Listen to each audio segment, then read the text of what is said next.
ఇందిరమ్మ రమ్మని పిలిస్తే వెనకాలే వెళ్ళింది సంధ్య. పెద్ద డైనింగ్ హాల్, మధ్య భోజనాల బల్ల, అటు 6 ఇటు 6 కుర్చీలు. అక్కడే కొద్ది దూరంలో షెల్ఫ్, దాని నిండా తలతలా మెరిసే గాజు సామాన్లు. ఇంకో అరలో స్టీల్ పాత్రలు, ఇంకోవైపు అలమారాలో పాత్రల నిండుగా పదార్థాలు. 3 రకాల వేపుడులు, 2 నిలవ పచ్చళ్ళు, ఒక తాజా పచ్చడి, ఆకుకూర వేసిన పప్పు, ముద్దపప్పు, సాంబారు, రసం, గడ్డ పెరుగు, అప్పడం, వడియం, ఇంకా చిల్లర పదార్థాలున్నాయి. సంధ్య వేదాంతిలా నవ్వుకుంది. ఒక పూట కూర అయితే రెండో పూట పచ్చడితో భోజనం అయిందనిపించే సామాన్యులు ఇన్ని సదుపాయాలు, విందు భోజనాలు అమ్మిరే సుధలాంటి వారితో సరితూగగలరా? ఎన్నటికీ కాదు. వారిలో అహం ఉన్నదంటే ఉండదు. తను సంవత్సరానికి 4 జతల దుస్తులు కొనుక్కుంటే రోజూ 4 జతల దుస్తులు వాడే ధనవంతుల కూతురు సుధ. గర్వం ఉండకూడదు అంటే ఎలా?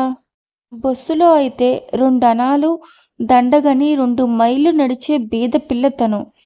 కారు నడిచినా కాళ్ళు కందిపోతాయని కలవరపడే కలిమిగల పిల్ల సుధ. అతిశయం ఎలా ఉండదు? సుధ అదృష్టానికి అసూయపడుతుందా తను? లేదు. అది తన రక్తం పంచుకుని పుట్టిన చెల్లి. భోజనం కానీయమ్మా, అన్నం కెలుకుతూ కూర్చున్నావేమిటి? సంధ్య తలెత్తింది. ఎదురుగా ఇందిరమ్మ తననే చూస్తూ నిల్చుంది. ఏం కలుపుతుందో తెలియదు. అంతా కలగాపులగం చేసింది. 4 ముద్దలు తిని లేచింది. అదేమిటమ్మా, పెరుగు వేసుకో. చాలండి అన్నది బిడియంగా. దిగులు పెట్టుకుంటే తెగుళ్ళు నయమవుతాయా? మంచి డాక్టర్ను చూపించి ఎంతైనా సరే బాగు చేయించుకుందాము. సంధ్య హాల్లోకొచ్చింది. సుధ ముఖం త్రిప్పుకుంది. ఒకసారిగా ప్రేమగా మాట్లాడాలనిపించింది. సుధా, క్లాసులు రెగ్యులర్గా జరుగుతున్నాయా? ఏమో, పుస్తకాల పురుగువి, క్లాసు పక్షివి, నీకు తెలియాలి. విసురుగా వచ్చింది జవాబు. నేను రావటం లేదు, అందుకు అడిగాను. విసుగు దేనికి? నువ్వు రాకుంటే పంతుల్లే నీ ఇంటికొచ్చి చెప్తారు. భయం దేనికి? సుధా, ఏమిటా వెటకారం? ఇందిరమ్మ వచ్చింది హాల్లోకి. వెటకారం వేళాకోళం ఏం కాదు. కావాలంటే ఆమెనే అడుగు. పోయిన సంవత్సరం లెక్కల మాస్టారు ఇంటికి వెళ్ళి చెప్పారో లేదో? నిజమేనండి, నేను 3 రోజులు జ్వరం వచ్చి బడికి వెళ్ళలేదండి. ఆల్జీబ్రా నాకు రాదు. ఆ 3 రోజులు చెప్పింది. చెప్పించుకోవటానికి ఇంటికి వస్తానంటే ఆడపిల్లవు, నేనే వస్తానని 2 రోజులు వచ్చి చెప్పారండి. అంతకంటే మరేం కాదు. బుద్ధిగా చదువుకుంటే ఎవరన్నా గౌరవిస్తారు. వెళ్ళి సామాన్లు అవి సర్దు. సంధ్య ఆమెకు నమస్కరించి వెళ్ళిపోయింది. మమ్మీ, దానికెంత గర్వమో తెలుసా? గర్వం ఎవరికో తెలుస్తూనే ఉంది బేబీ. ఇది పబ్లిక్ పరీక్ష.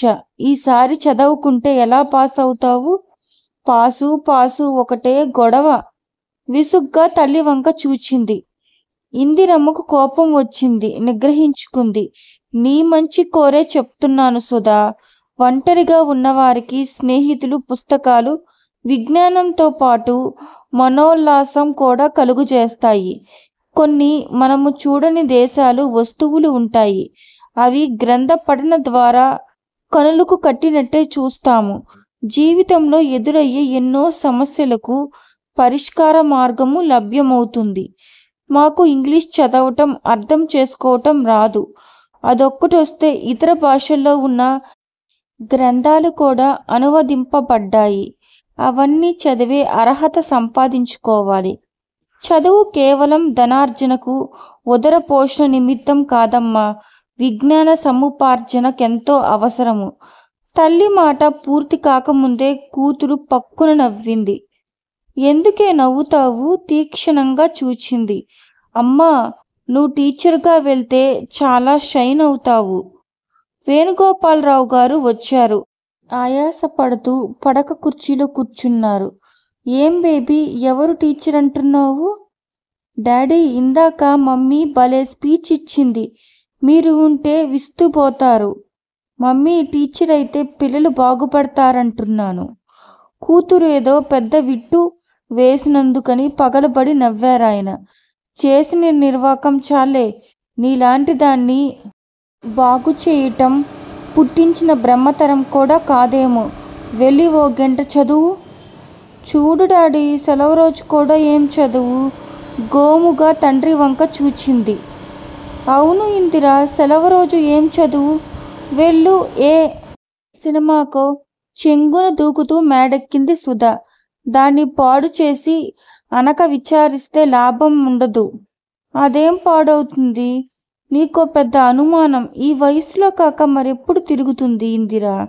ఓ సంతోష వార్త, మనము జర్మనీకి వెళుతున్నాము. ఎప్పుడు? కుతూహలంగా అడిగింది ఇందిరమ్మ. ఎప్పుడో చెప్పలేను. స్టీల్ కంపెనీ ప్రతినిధిగా వెళ్తున్నాను నేను. మళ్ళీ వెళ్ళటం పడుతుందో లేదో. నిన్ను బేబీను తీసుకెళ్తాను.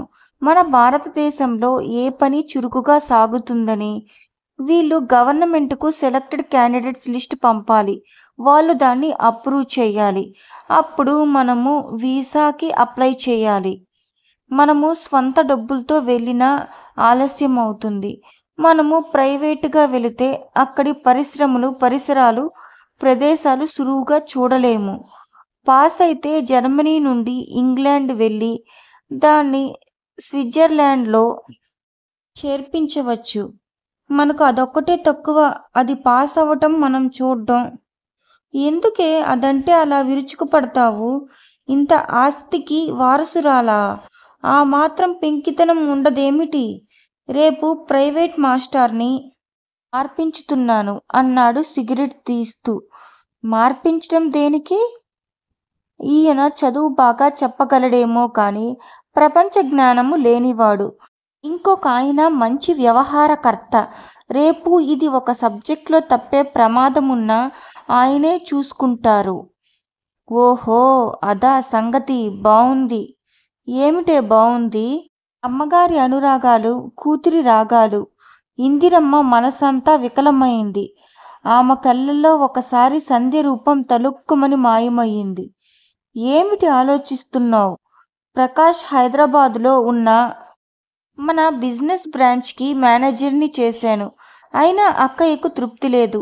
పెళ్లి చేస్తే నిశ్చింతట. మనం ఇంకో సంబంధం చూచుకుంటామేమో, ఆస్తి పై వాళ్ళకి చెందుతుందేమోనని ఆవిడ భయం. అందుకే ఉపాయాలు ఆలోచిస్తుంది అన్నాడు పొగ వదులుతూ. ఎంతైనా మీ అక్కగారు కదా, ఆ మాత్రం ముందు ఆలోచన ఉండదా? వీళ్ళిద్దరికీ సరిపడుతుందనుకోవటం పొరపాటు. ఆ అబ్బాయి దీని వేషాలు సహించలేడు. అమ్మాయి అతని ఆంక్షలు పాటించలేదు. ఇప్పుడిప్పుడే పెళ్లి విషయం తలపెట్టవద్దు. నేను ఏం తొందరపడటం లేదు. అమ్మాయి చదువు నీయి. దానికిష్టం లేంది ఎంత విలువైంది అయినా వదులుకుంటాను. సుధపై భర్తకున్న ప్రేమానురాగాలకు ఆమె కళ్ళు చెమర్చాయి. ఒకందుకు సుధ అదృష్టవంతురాలు. మీలాంటి తండ్రి ఎంతమందికి ఉంటారో, ఇలాంటి తల్లి మాత్రం ఉంటుందేమిటి? అది అన్ని విధాల అదృష్టవంతురాలు. దాని పేరు ఏ పని చేసినా విజయమే. గర్వంగా తలగరేశాడు. ఆయన బయట హాల్లోకి వెళ్ళిపోయాడు. అమ్మగారు, చిన్నమ్మగారు భోజనం చేయలేదు. వంట మనిషి వచ్చి చెప్పింది. ఇందిరమ్మ పైకి వెళ్ళింది. సుధా ముస్తాబవుతుంది. వచ్చావా మమ్మీ? ఈ ముడి కుదరటం లేదు. కాస్త నువ్వు వెయ్యవు. ముడి ఏం బాగుంటుంది బేబీ, చక్కగా జడ వేసుకున్రా. నాకు ముడే కావాలి. ముడే బాగుంటుందట. ఎవరు చెప్పారు? మీ డాడీ చెప్పారా? పో అమ్మా, కలెక్టర్ గారి అంది కంగారుగా. అబ్బాయి కాదు అమ్మాయి. కలెక్టర్ గారికి అమ్మాయిలు లేరు కదూ? ఇందిరమ్మ అనుమానంగా చూచింది. మరి కూతురు కాదు, ఇంకెవరో ఉన్నారులే వాళ్ళింట్లో. మమ్మీ, ఈరోజు నాకిష్టమైంది ఏం చేశావు? ఇందిరమ్మ మెడకు చేతులు పెనవేసింది. ఆమె కరిగిపోయింది. కూతురు బుగ్గలు ముద్దు పెట్టుకుంది. అన్నీ నీకిష్టమైనవే ఉన్నాయి. పద, భోజనం చేద్దువు గాని. మొదట ముడివేయి మమ్మీ. గారాలు పోయింది. చక్కగా ముడివేసింది. అద్దంలో ప్రతిబింబం చూసుకొని తృప్తిగా నిట్టూర్చింది. సుధ కూతురికి దగ్గరుండి కొసరి కొసరి వడ్డించింది. భోజనం చేసి వెళ్ళిపోయింది సుధ. ఇందిరమ్మ భర్త కోసం చూస్తూ కూర్చుంది. సామాన్లు ప్యాక్ చేసి ఇందిరమ్మ గారి కారు కోసం చూస్తూ కూర్చుంది సంధ్య. తల్లి చేత స్నానం చేయించి బట్టలు మార్పించింది. ఎందుకో మనసు హాయిగా ఉంది. అమ్మకు తప్పక నయమవుతుందనే నమ్మకం ఉంది. శుచిగా వెళ్ళి దేవుడికి దండం పెట్టుకుంది. జానకి కూడా చేతులు జోడించి నమస్కరించింది. రాణి, మీ నాన్న ఫోటో తీసుకున్నావా? లేదమ్మా, తీసుకుంటాను. పెట్టె అడుగునున్న ఫోటో తీసుకుంది. అది సూట్ కేసులో భద్రం చేసింది. వాకిట్లో కారు హారన్ వినిపించింది. సంధ్య సంతోషంగా బయటికి రాబోయి గుమ్మంలోనే ఆగిపోయింది. కారు తెచ్చింది డ్రైవర్ కాదు. ప్రకాష్ ఫుల్ సూట్లో నీటుగా ముస్తాబై వచ్చాడు. అతనికి నమస్కరించాలని కూడా తోచలేదు సంధ్యకు. కళ్ళు పెద్దవి చేసి చూస్తూ నిల్చుంది. హలో సంధ్య, ఏమిటి అలా చూస్తున్నారు అంటూ చిరునవ్వుతో అతడే పలకరించాడు. రండి రండి అంటూ కంగారుగా లోపలికి వెళ్ళింది. వెనకాలే ప్రకాష్ వెళ్ళాడు. అమ్మా, కారు వచ్చింది అని ప్రకాష్ వంక చూసింది. నువ్వే స్వయంగా తెచ్చావా నాయనా? డ్రైవర్ లేడు? లేచి కూర్చుంది జానకి. కుర్చీ ముందుకు నెట్టింది సంధ్య కూర్చోమని సైగ చేస్తూ. అత్తయ్య మామయ్య కలిసి చెల్లెలు ఊరు వెళ్తున్నారు, అందుకే నేను వచ్చాను కూర్చుంటూ జవాబు చెప్పాడు. అమ్మా రాణి, పాలున్నాయా? సంధ్య లేవన్నట్టు తలూపింది. ఇప్పుడే భోజనం చేసి వస్తున్నా. కాఫీ అలాంటివేం వద్దు. 11 దాటితే డాక్టర్ ఉండడు. మనం బయలుదేరాలి. ప్రకాష్ లేచాడు. సంధ్య సూట్ కేసు హోల్డాలు పట్టుకుంది కారులో పెట్టడానికి. ప్రకాష్ ఒకటి అందుకున్నాడు. వద్దండి, నేను పెడతాను. పర్వాలేదు, పదండి. ఇంకా చిన్న సామానుంటే పెట్టండి. సామాన్లన్నీ డిక్కీలో పెట్టారు. తల్లికి శాలువా కప్పి కారులో కూర్చోపెట్టింది. రామలక్ష్మమ్మ ధైర్యం చెప్తూ కారు వరకు వచ్చింది. కన్నీటితో అందరికీ నమస్కరించింది జానకి.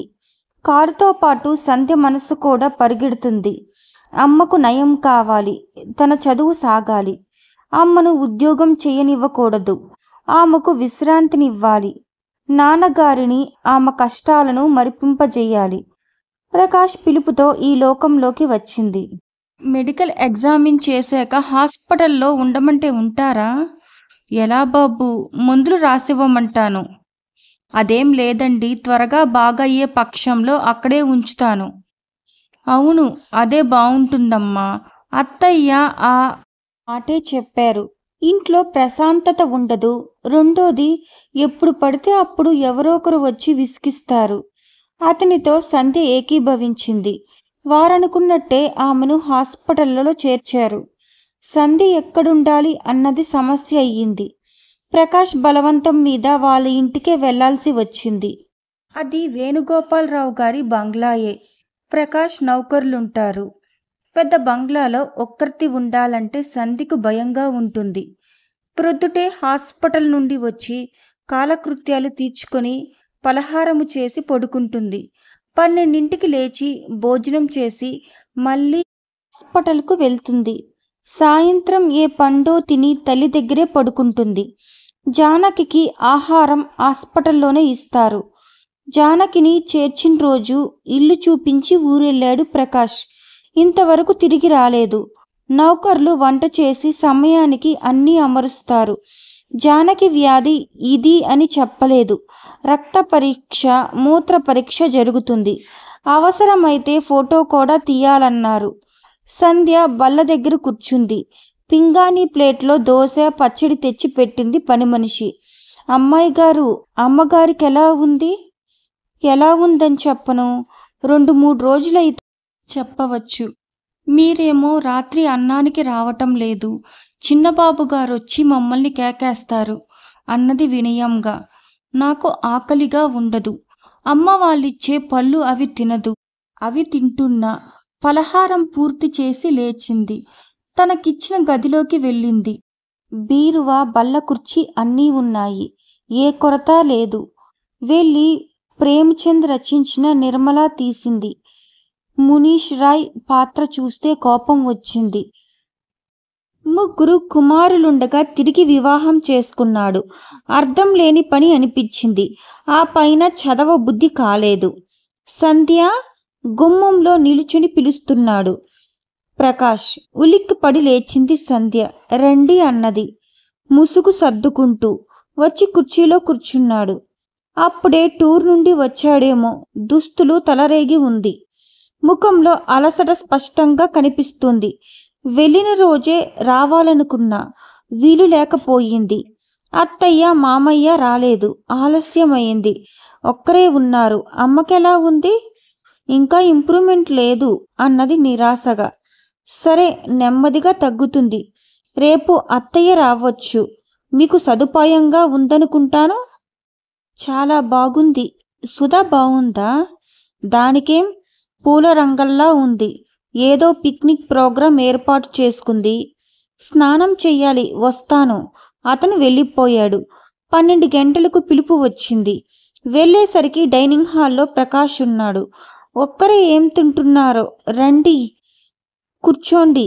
ప్రకాష్ పిలుపు త్రోసివేయలేకపోయింది. అతడలా మర్యాద ఇచ్చి మాట్లాడటం హాయి అనిపించలేదు. అన్నం ముందు కూర్చుని అటూ ఇటూ కెలుకుతోంది. చూడండి, మీరంత మొహమాటంగా భోంచేస్తే నేను లేచిపోవాల్సి ఉంటుంది. నాకేమో చాలా ఆకలిగా ఉంది అన్నాడు. లజ్జితురాలయ్యింది సంధ్య. తింటున్నానుగా నేను. మీకంటే చిన్నదాన్నేగా, ఏకవచనంతో సంబోధించవచ్చు అన్నది తల వంచుకొని. సరే, అదిగో నెయ్యి వేసుకోలేదు. నెయ్యి కూరలు వేశాడు. ఎంతో హాయిగా అనిపించింది సంధ్యకు. సాయంత్రం సంధ్య భోజనం చేయటం లేదని తెలుసుకున్నాడు ప్రకాష్. అతని మనసు పిండినట్లయింది. పని మనుషుల మీద ఎగిరిపడ్డాడు. వాళ్ళ పొరపాటు లేదని నచ్చచెప్పేసరికి సంధ్య అలసిపోయింది. రా సంధ్య, కాసేపు క్యారమ్స్ ఆడుకుందాం. కాదనలేక వెళ్ళి అతని ముందు కూర్చుంది. స్ట్రైకర్నే పడవేస్తుంది. కాయిన్స్ కొట్టుకోకపోగా అన్నీ మైనస్లే. ప్రకాష్ ఆటలో ఛాంపియన్లా ఉన్నాడు. 5 నిమిషాల్లో కాయిన్స్ అన్నీ పడవేశాడు. నాకు రాదు ఆట అన్నది సిగ్గుపడుతూ.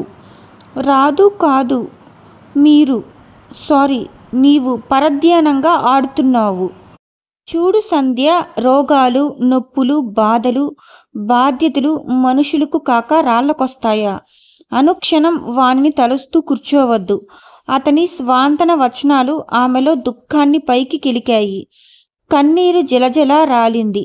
మీకు తెలియదు, మీకు ఎందరో బంధువులు, ఆత్మీయులు ఉన్నారు. నాకెవ్వరూ లేరు. అమ్మే నాకు సర్వం. అమ్మకేదన్నా జరిగితే 2 చేతులలో ముఖం దాచుకుంది. ప్రకాష్ నొచ్చుకున్నాడు. ఛ, నేను మర్చిపోయాను, విషయాన్ని కెలికాను.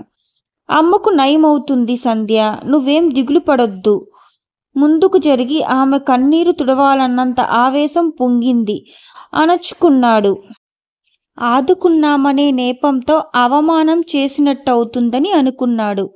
సంభాషణ మళ్లించాలని. సంధ్య, పద, అమ్మను చూచి వద్దాం. ఇద్దరు కారులో హాస్పిటల్కు వెళ్ళారు. జానకి ఆప్యాయంగా పలకరించింది. ప్రకాష్ ఎన్నో విధాలుగా ధైర్యం చెప్పాడు. పరిస్థితి కాసేపు తేలికయింది. జానకి కూడా నవ్వుతూ కబుర్లు చెప్పింది. ప్రకాష్ వెళ్ళి సంధ్యకు అన్నం పంపించాడు. ఇందిరమ్మ గారు వచ్చి చూచారు. జానకి పరిస్థితిలో మెరుగేమీ లేదు. ముఖం ఇంకా పాలిపోయింది. నిరాశతో నిట్టూర్చింది. సంధ్య లేని సమయాన జానకికి ఏ లోటు రానివ్వనని మాటిచ్చింది. జానకి చెమర్చిన కళ్ళతో కృతజ్ఞత తెలుపుకుంది. సంధ్య మధ్యాహ్నము ఇందిరమ్మ గదిలోకి వెళ్ళబోయి ఆగిపోయింది. ప్రకాష్ ఇందిరమ్మతో ఏదో విషయం గంభీరంగా చర్చిస్తున్నాడు. పెళ్ళికేం తొందరత్తయ్యా? నాకు లేదు, మీ అమ్మగారే మరీ రాస్తున్నారు. అదీ కాక సుధ ఆవేశపరురాలు. దాన్ని స్వతంత్రంగా వదిలేస్తే బావుండదు. నాకు సుధను చేసుకోవాలని లేదత్తయ్యా. అమ్మకు ఆస్తి మీద కన్ను. ఇద్దరము సుఖపడలేము. ఆ సంగతి నాకు తెలుసయ్యా. సుధకు వరుడు దొరకడని కాదు, మీ అమ్మగారు నన్ను అపార్థం చేసుకుంటారు. మీకు కోపం వస్తుందనుకుంటాను. దానికి నాకంటే అధికుడైన భర్త లభించగలడు. మా ఇద్దరి స్వభావాలు విరుద్ధమత్తయ్యా. మీకంటే ఆత్మీయులు నాకెవరూ లేరు. ఉన్న విషయం ఉన్నట్టు చెప్తున్నాను. నా భార్యగా వచ్చే వ్యక్తి నన్ను గౌరవించి నా మాట పాటించేదై ఉండాలి. నేను సంకుచితుడినే కావచ్చు, కానీ అనుక్షణం తన ఐశ్వర్యంతో నన్ను కట్టివేయాలని తాపత్రయపడే స్త్రీ కాక, శాంత స్వభావురాలు, సంసారాన్ని చక్కదిద్దుకునే పాటి సంస్కారం ఉండాలి. సుధలో అవన్నీ లేవనేగా నువ్వు ఆక్షేపించేది?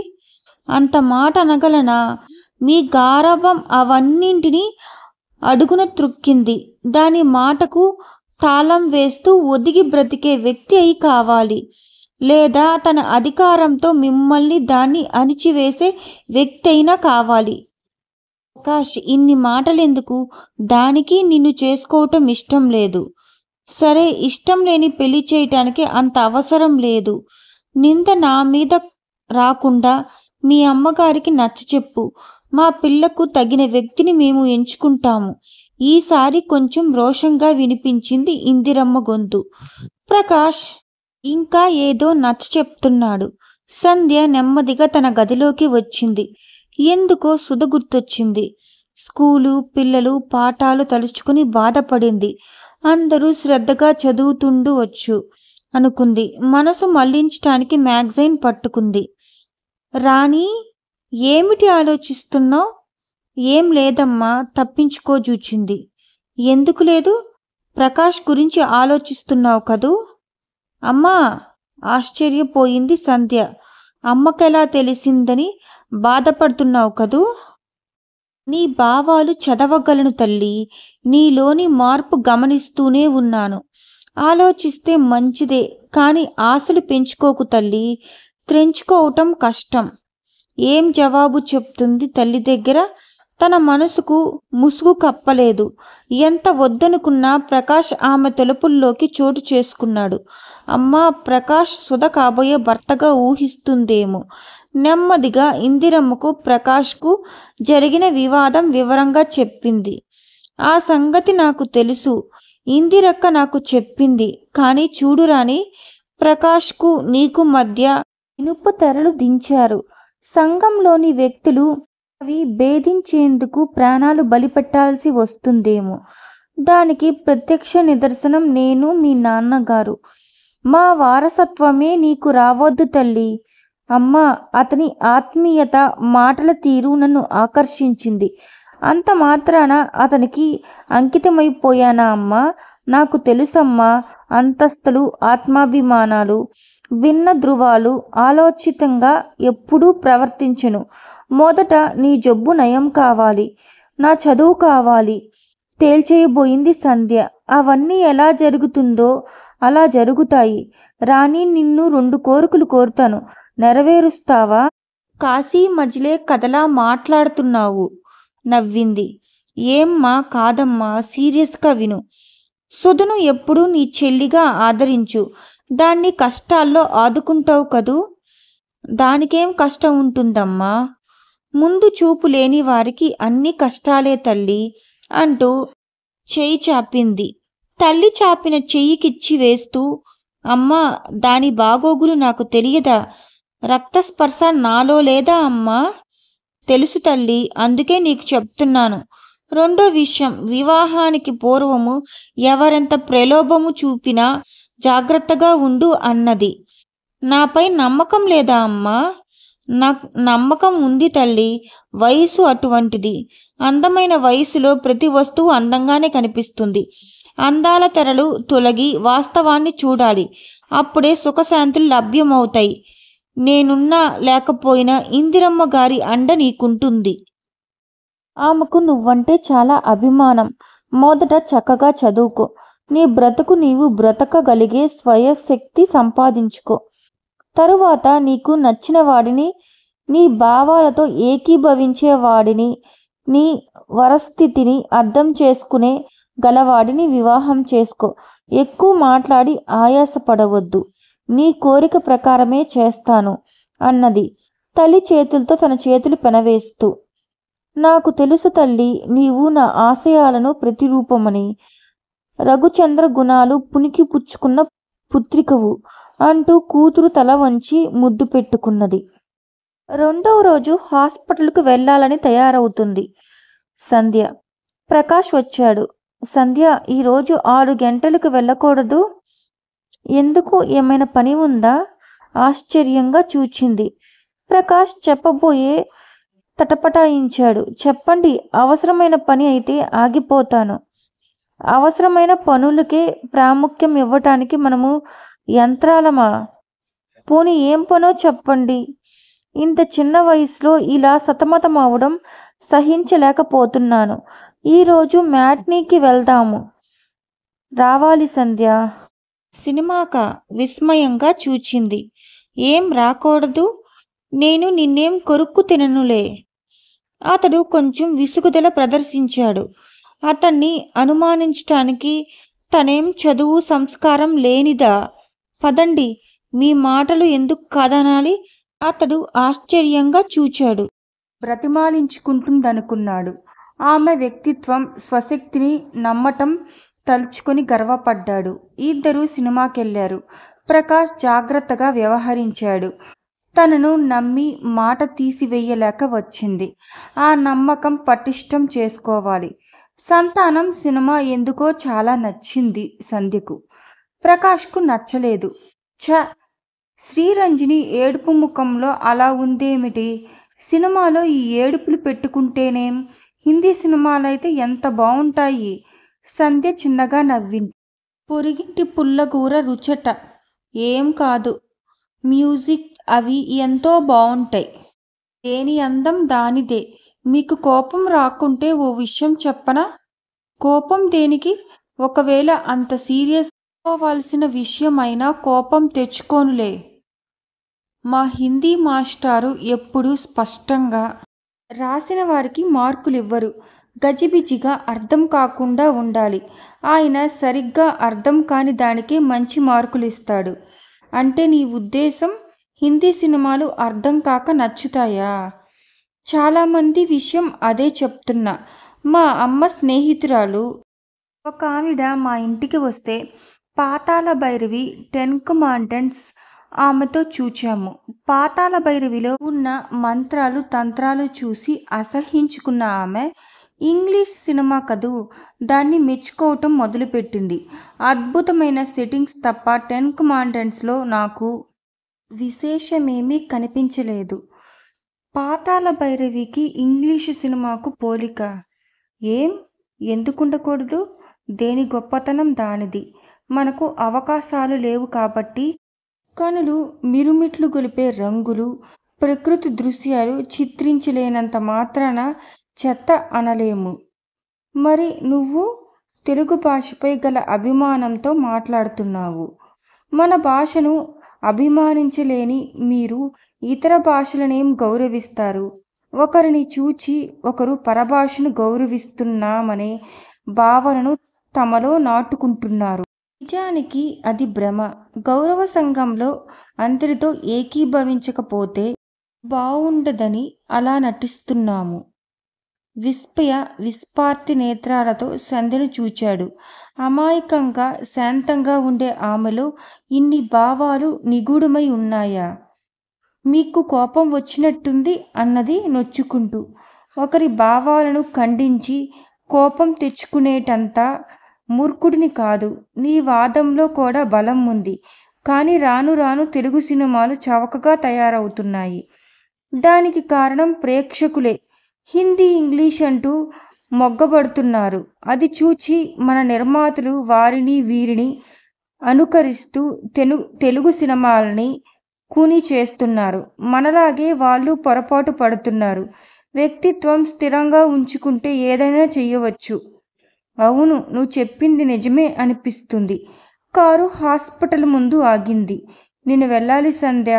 పాండు చేత భోజనం పంపిస్తాను. గుడ్ బై చెప్పి లోపలికెళ్ళింది. 3 రోజుల నుండి అతిగా ఆయాస పడుతుంది జానకి. రాత్రింపవళ్ళు దగ్గరే ఉంటుంది సంధ్య. ప్రకాష్ వచ్చి చూచి వెళ్తున్నాడు. ఆ రోజు ప్రొద్దుటి నుండి మగతగా ఉంది. డాక్టర్ ఎలా ఉంది? ప్లీజ్ నిజం చెప్పండి. అతను తిరిగి సంధ్యను సూటిగా చూచాడు. ఆమె కళ్ళు నిండా కుండల్లా ఉన్నాయి. వీడియోను ఆస్వాదించినందుకు ధన్యవాదాలు. ఇంకా ఎక్కువ భాగాలు చూడాలంటే సబ్స్క్రైబ్ చేయండి. మీ అభిప్రాయాలను కమెంట్లో పంచుకోండి. తరువాతి భాగంలో కలుద్దాం.